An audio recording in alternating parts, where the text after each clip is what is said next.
The cell is a robotic cell that handles glass panels from a washer to be deposited on the rack. It always appears easier than it really is, right? At first you look at it and you go, it's just handling pieces of glass. Well, first of all, glass is fragile and glass is heavy and glass can be dangerous. So there's inherent things about the product that make it challenging. Typically this was done previously by operators, two guys, one of the larger glass panels, smaller glass panels, one individual who was to take a piece of glass and stack it all day long. Being able to use labor in areas where it's more optimal, where there's more value added. So they take the same labor. We didn't displace people. We just said, hey, listen, there's other jobs that human intervention makes more sense.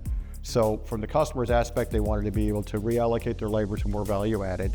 They wanted to have a safety aspect for repetitive stress injuries. So we in turn involves Kawasaki. And so it takes the glass panels from the washer. Glass is picked up by the robot with suction cups and then pivoted and deposited on the rack in a certain array. So there's inherent things about the product that make it challenging, but also being able to accommodate different sizes of glass so you don't have to shift it out. So what happens is those suction cups are zoned and they suction up certain areas and then the robot centers over that glass.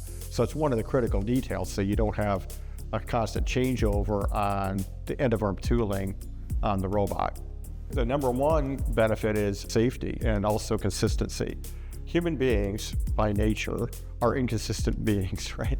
Your efficiency suffers and your consistency suffers and your product suffers. So the goal ultimately is consistency and safety. In this aspect, this is an area that they had never automated. They had robots doing other things in the plant, but they never handled it out of the washer and out of the racks. So now we're actually putting them out of the existing rack, which is a challenge because the existing rack wasn't designed for super accurate stacking in comparison to what a robot can do. So Kawasaki we have a very good partnership with them. They bring us opportunities that we work with. Kawasaki Robots, they've been fantastic as far as not only their support, but on what they have available. And they're capable of supporting that equipment.